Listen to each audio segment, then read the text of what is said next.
Bismillahirrahmanirrahim. Assalamualaikum warahmatullahi wabarakatuh. Perkenalkan, nama saya Prasetya Wisuki dengan NIM 21050110033. Yang saya hormati dosen pengampu statistik Ibu Mega Norman Ningtyas SEMSC. Baik, langsung saja di sini saya akan mengolah data kembali ya dari skripsi kakak tingkat yang bernama Atikah Najwa Almay dengan judul Studi Komparasi Motivasi Investasi, Locus of Control, Literasi Keuangan, dan Keputusan Investasi pada Investor Pasar Modal di Malang. Baik, kita langsung saja mengolah datanya ya dengan SPSS. Kita buka dulu SPSS-nya. Mohon maaf, masih loading. Oke. Nah, di sini kita langsung masukkan datanya. Import, pilih Excel, data baru, open.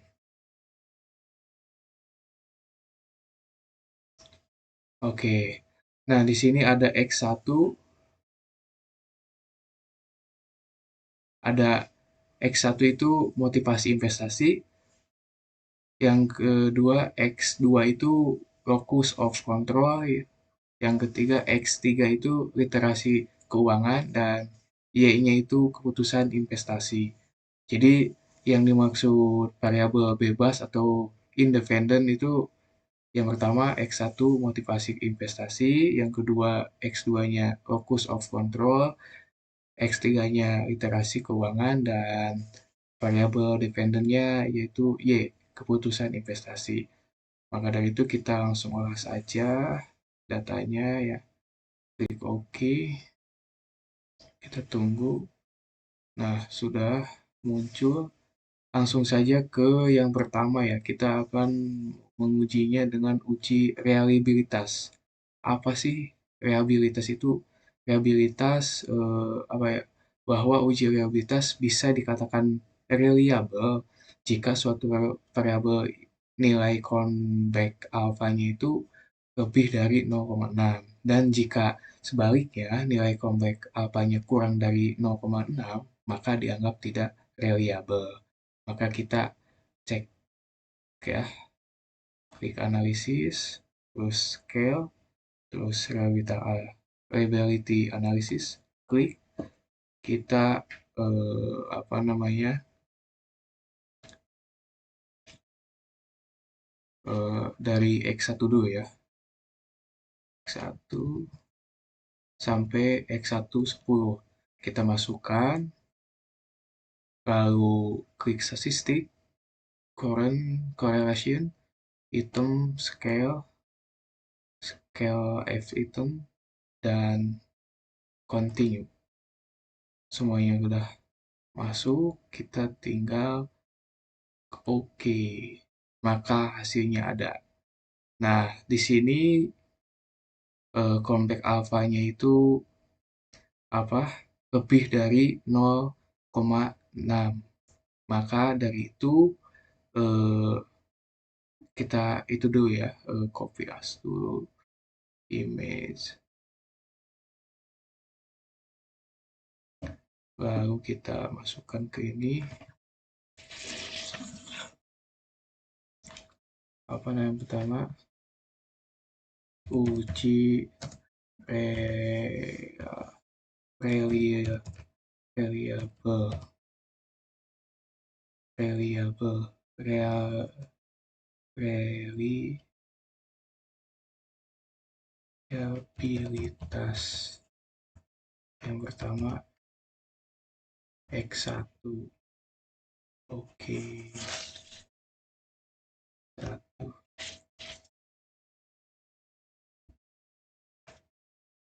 Pertama X1, kita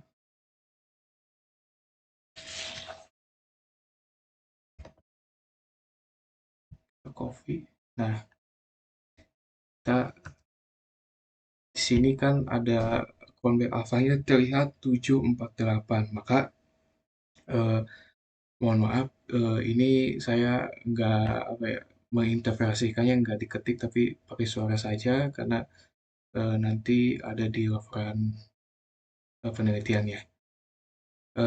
Jadi berdasarkan hasil data di atas ini ya bahwa convex alpha-nya itu 0,748 menunjukkan item dari pernyataan X1 motivasi investasi dikatakan reliable ya karena nilai nilai comeback alfanya apa ya menunjukkan lebih dari 0,6.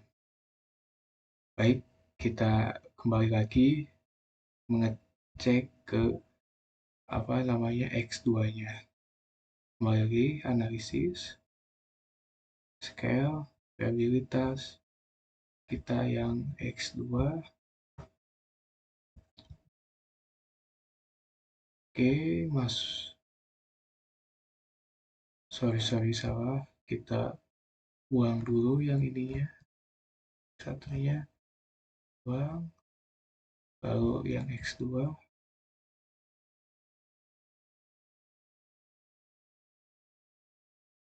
Satu lagi.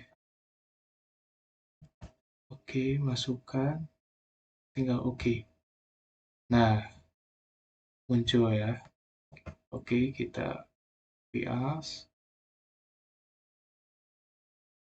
ke Word X2. X2. Nah, kita interpretasikan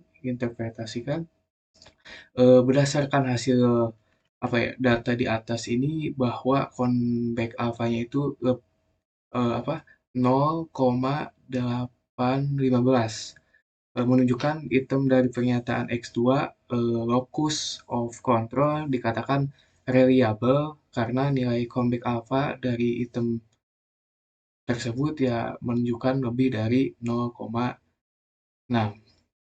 Baik, kita kembali lagi ngecek ke X3. X3 scale. Ini X2-nya hapus dulu. Oke, ganti X3.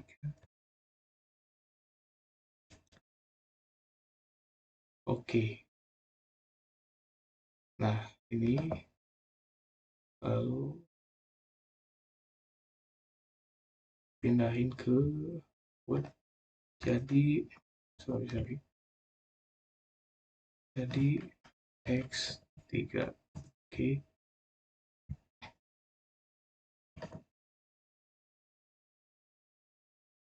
Nah, X3 menunjukkan berdasarkan hasil data di atas ya bahwa convex alfanya itu 0,822 yang menunjukkan item dari pertanyaan X3 ini literasi keuangan dikatakan reliable karena nilai convex alfanya apa menunjukkan lebih dari 0,6. Oke, kita yang terakhir yang Y kita uji apakah reliable atau enggak ya. Scan, kita hapus dulu. Oke, Y masukkan. Oke, paste. Nah, udah keluar, kita copy as image Y. Hmm. Hmm. Nah, berdasarkan hasil data di atas ya bahwa convex alpha Y ini eh, 0,6000 ya. Nah, menunjukkan bahwa item dari variabel Y ini atau keputusan investasi dikatakan reliable karena nilai convex alfanya menunjukkan lebih dari apa 0,6 begitu.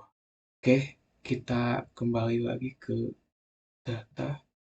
Lanjut ke uji validitas. validitas. Oke, uji validitas kita analisis linear.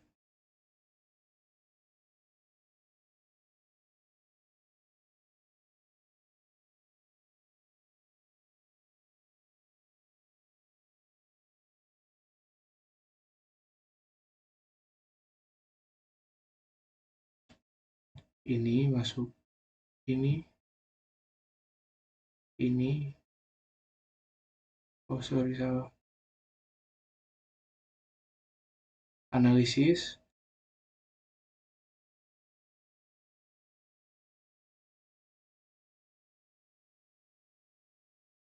count rate. Nah, kita masukkan semuanya sama totalnya ya. Oke. Nah, bisa dilihat correlation-nya. Kita copy-kan aja.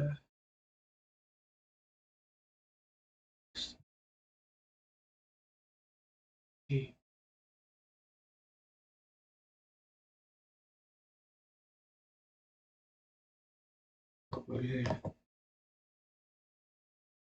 Oke, pindahin. Berarti ini validitas uji validitas apa X1 ya, X1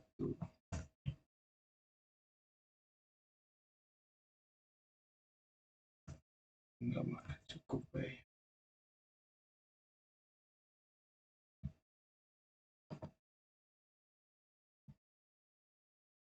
Oke, kita perkecil dulu.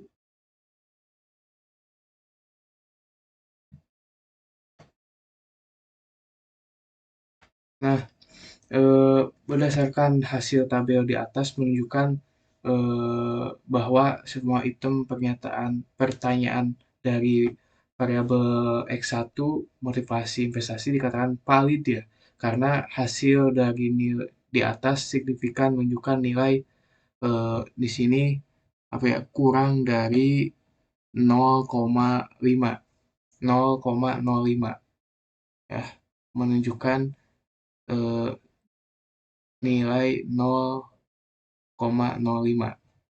Nah,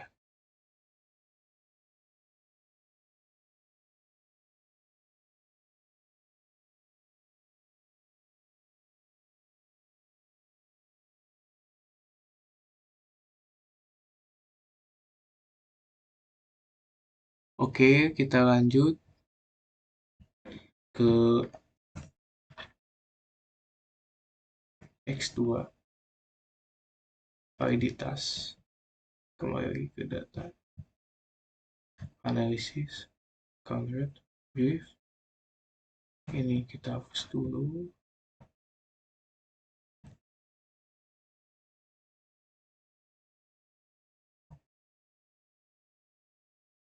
Oke, masukkan.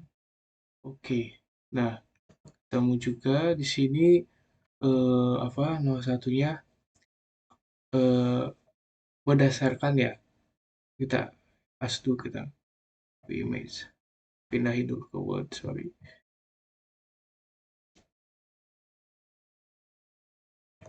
Ulang masih.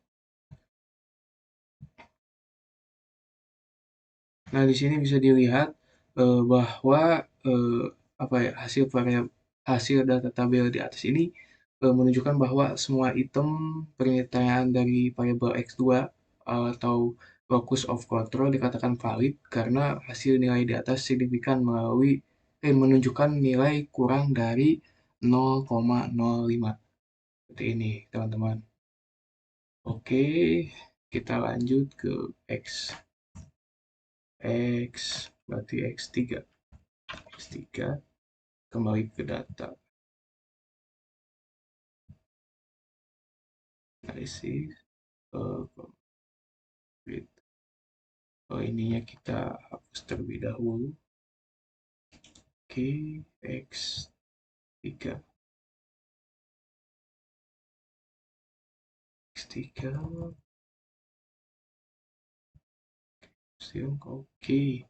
Oke, langsung keluar ya, teman-teman. Dan situ juga sama nih. Kita copy as dulu. Match is aware. Nah,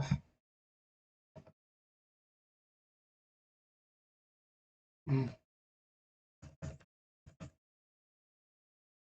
Nah, maaf kita kecil.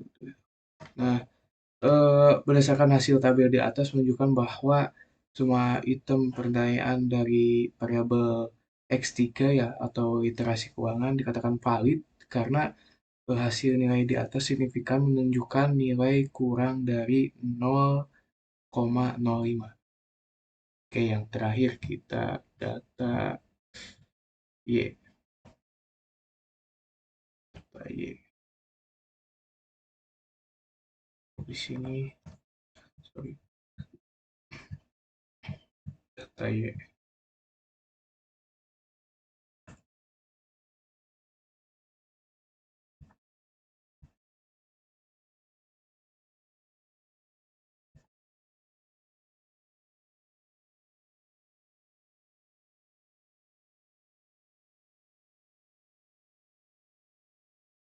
Oh, ini yang tadi ada apa? Kita hapus saja.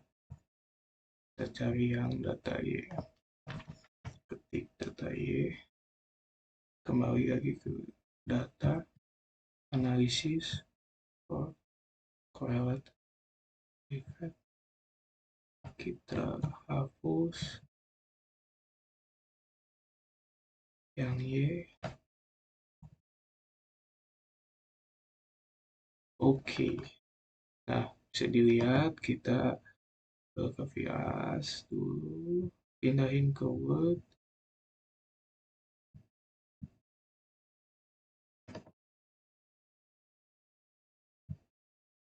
Ini. Nah, bisa dilihat di sini berdasarkan hasil tabel di atas ya menunjukkan bahwa semua item pertanyaan dari Y dikatakan valid karena hasil nilai di atas signifikan menunjukkan nilai kurang dari 0,05. Oke, kita lanjut ke apa namanya uji norma apa ya asumsi klasik. Yang pertama itu ada uji normalitas.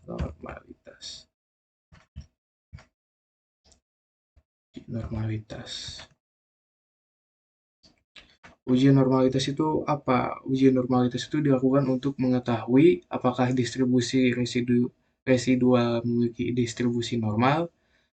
Jika uji normalitas residual dilakukan dengan uji statistik non-parametrik Kolmogorov ya, si Smirnov, apabila nilai asim sig 2 ini dari alfa 5%, maka data populasi berdistribusi normal.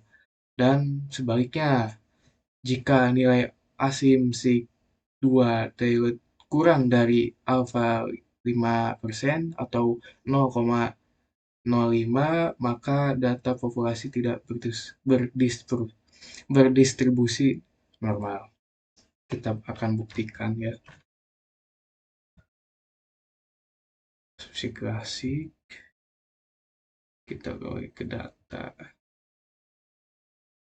analisis, Bayesian, linear.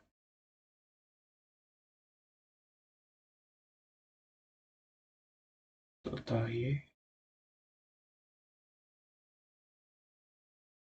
total Y, X2, total X3, sama dependennya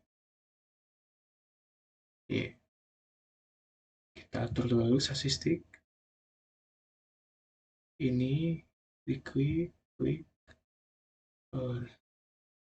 continue, lagi for, apa namanya, ini Y, script X gitu, sorry, dan screenshot Y, klik ini histogram normalitas continue, oke. Di save-nya kita understand, oke, tinggal klik oke. Kita lihat datanya, grafik ya, kita lihat grafiknya. Nah, grafiknya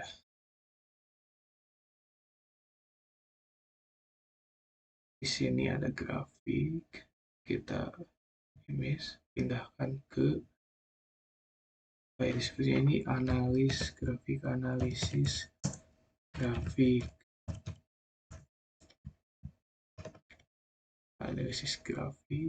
di bawah teman-teman. Nah, maka dapat kita simpulkan ya, hasil dari uji normalitas histogram ini menghasilkan bentuk kurva menggunung ya, jadi teman-teman. Maka dapat dikatakan bahwa pola terdistribusi normal. Jadi eh, bentuknya menggunung, maka dapat dikatakan bahwa pola pola terdistribusinya itu normal. Oke, kita lihat yang yang lainnya, yaitu ada PT Prot di sini ya. PT Prot, kita copy image,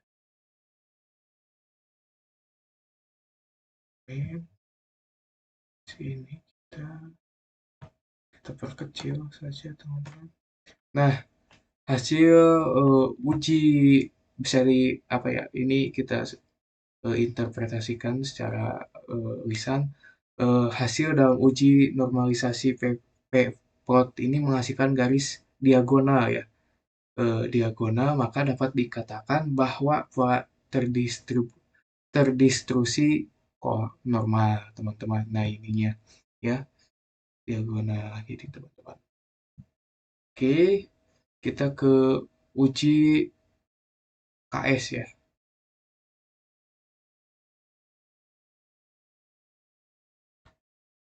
Kita ke data, eh, apa namanya, navigasi dialog.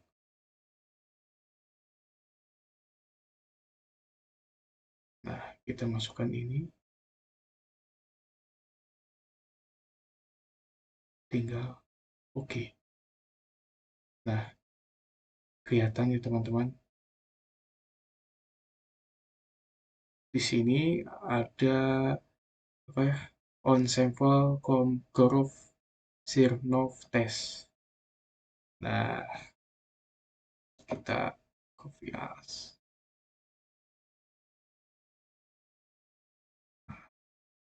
KS uji KS.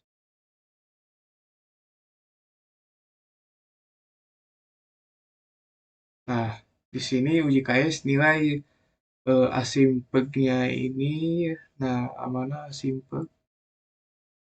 Nah, asimpegnya ini lebih dari 0,05 ya. Maka dapat disimpulkan bahwa residual menyebar normal. Begitupun sebaliknya. Dari hasil uji normalitas metode Kolmogorov-Smirnov didapatkan hasil sebesar 0,241 yang diartikan berdistribusi normal. Teman-teman, seperti itu.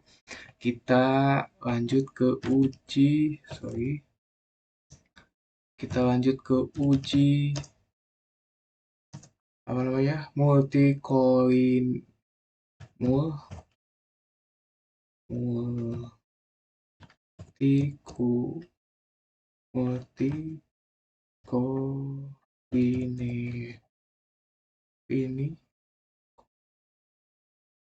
linearitas.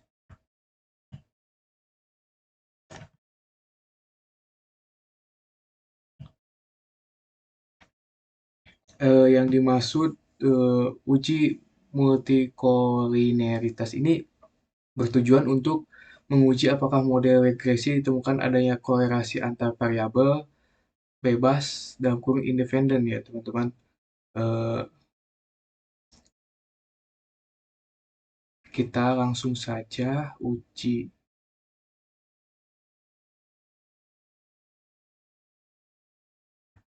Tapi sudah ada kayaknya ini di sini ya teman-teman. Wah, ini teman-teman. Oh yang ini nih teman-teman. Nah, kita copy as image. Langsung kita kan. Nah, bisa dilihat teman-teman. Hasil dari uji multikolinearitas ini untuk toleransinya sebesar, nah bisa dilihat 0,637, 0,37671, 0,519, dah ya. Dan nilai VIF-nya sebesar 1,569, 1,3114, 1,927. eh, yang artinya keduanya menunjukkan tidak terjadinya multikolinearitas. Seperti itu teman-teman.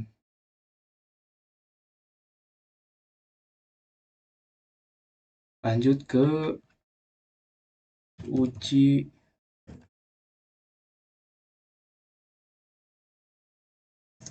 uji hetero hetero hetero heteroskedastisitas.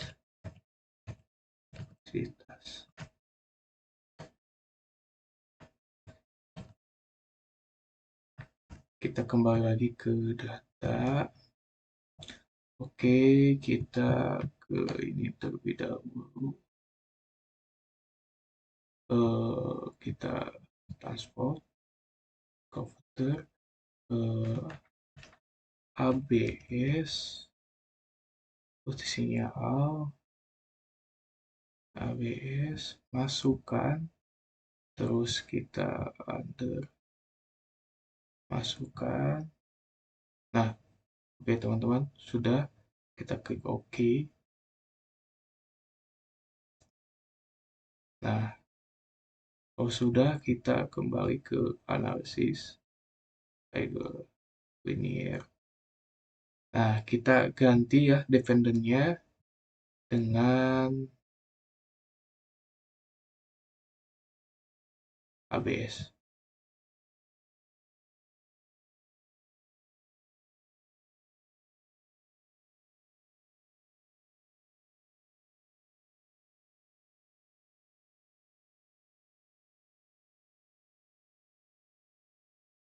Nah,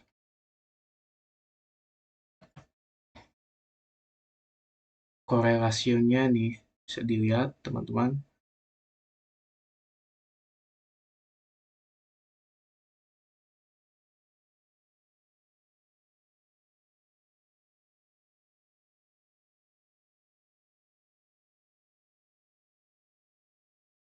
Korelasinya ada nih.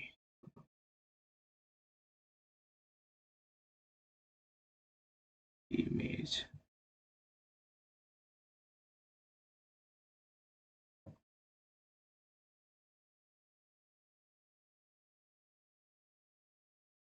Oh sorry teman-teman, kita cari ininya dulu apa namanya? Eh, Yaitu kita ke application linear.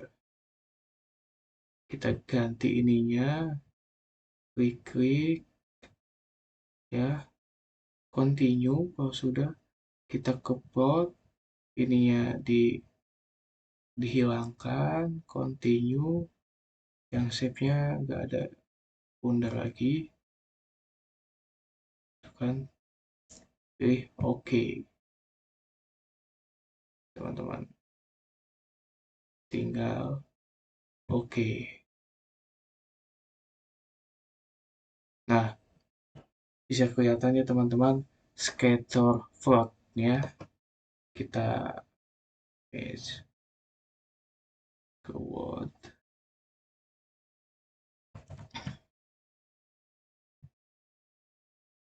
Ada di sini.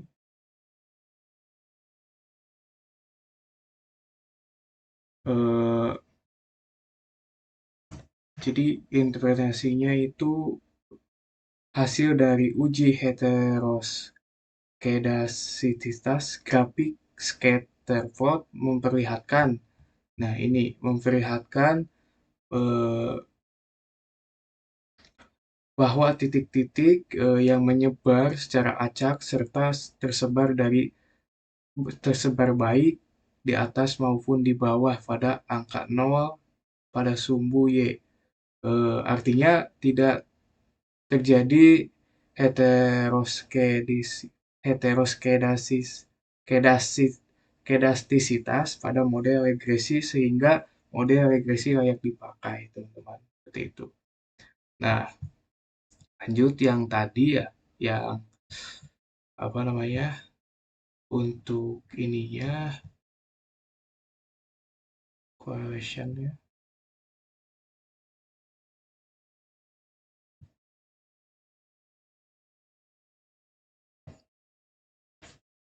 correlation,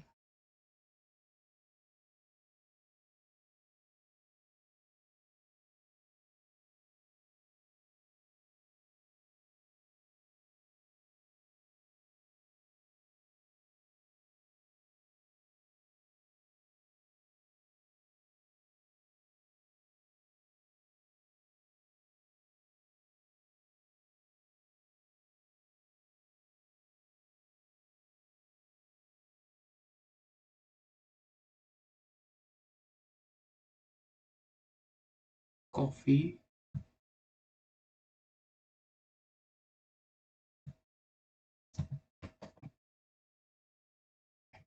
Nah, hasil dari uji ini ya, heteroskedasititas menggunakan uji Gleiser, output menunjukkan tidak adanya hubungan yang signifikan antara seluruh variabel independen terhadap nilai absolut residual, yaitu ditunjukkan dengan signya ya teman-teman, lebih dari lebih besar dari 0,05 gitu ya teman-teman, tuh bisa dilihat signya. Nah, nilai signya. Artinya model ini terbebas dari heteroskedasisitas. Oke, kita lanjut ke uji regres apa? Uji regresi, teman-teman. Uji uji regresi.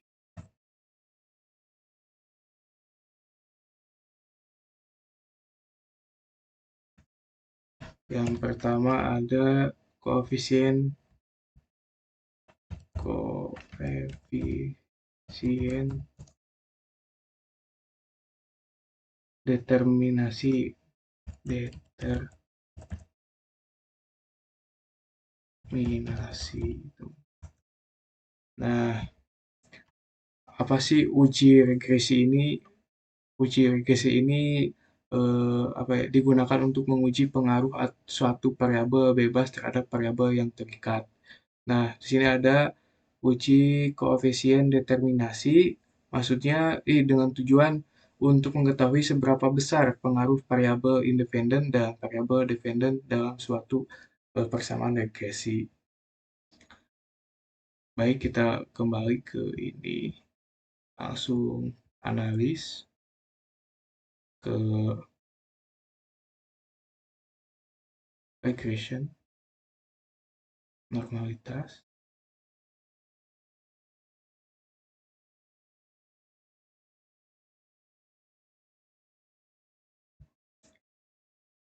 Ininya diganti.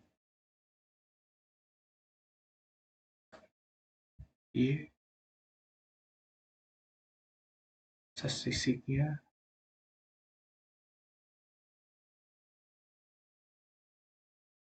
Sudah ya.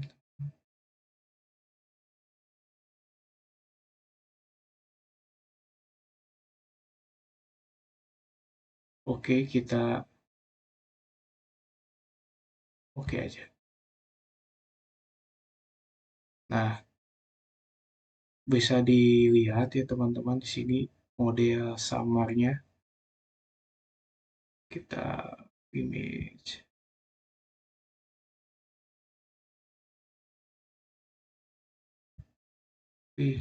Sorry. Nah, bisa dilihat di sini eh, berdasarkan tabel di atas dapat dilihat ya teman-teman bahwa R square ini menunjukkan nilai sebesar 0,382 teman-teman atau 38,2%. Itu artinya kemampuan menjelaskan variabel independen terhadap variabel dependen teman-teman. Oke, lanjut ke uji F teman-teman. Uji F. Aduh, sorry. Uji F. Kita kembali ke ini. Uji F-nya. Nah, kita image ke di bawah kayak. Nah, di sini dapat diinterpretasikan ya, diketahui nilai signya, signya ini 0,001 kurang dari 0,05 sehingga dapat disimpulkan bahwa X berpengaruh signifikan terhadap Y gitu atau ya independen berpengaruh signifikan terhadap dependen. Seperti itu teman-teman, kita lanjut ke uji uji T yang terakhir, uji T. Uji T kembali. Nah, koefisien A,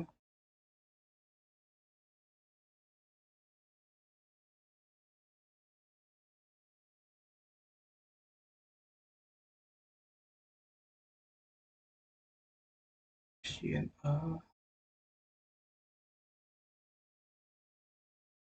Nah, bisa dilihat teman-teman, eh, uji T itu kan uji T menunjukkan seberapa jauh pengaruh variabel independen dan variabel dependen apabila nilai signifikansinya itu kurang dari 0,05. Nah, maka suatu variabel independen berpengaruh signifikan terhadap variabel dependen. Nah, yang pertama yang X1 itu apa namanya? Diketahui nilai signya itu. Nah, yang ini nilai signya itu 0,023. Berarti kurang dari 0,05 sehingga dapat disimpulkan bahwa H atau X1 ini berpengaruh signifikan terhadap Y. Yang kedua, total X-nya ya dilihat di ininya kurang dari diketahui nilai signya itu apa 0,01 kurang dari 0,05 sehingga dapat disimpulkan bahwa X2 ini berpengaruh signifikan terhadap Y. Yang terakhir yaitu X3 bisa dilihat signya itu eh, kurang dari di sini nilai signya 0,031 kurang dari 0,05 maka sehingga dapat disimpulkan bahwa X3 berpengaruh signifikan terhadap Y. Seperti itu teman-teman. Mungkin itu saja yang dapat saya sampaikan untuk interpretasinya. Saya akan dimuat di laporan eh, penelitian. Mungkin itu saja. Mohon maaf bila ada kesalahan kata, mohon dimaafkan. Wabillahi taufiq wal hidayah. Wassalamualaikum warahmatullahi wabarakatuh.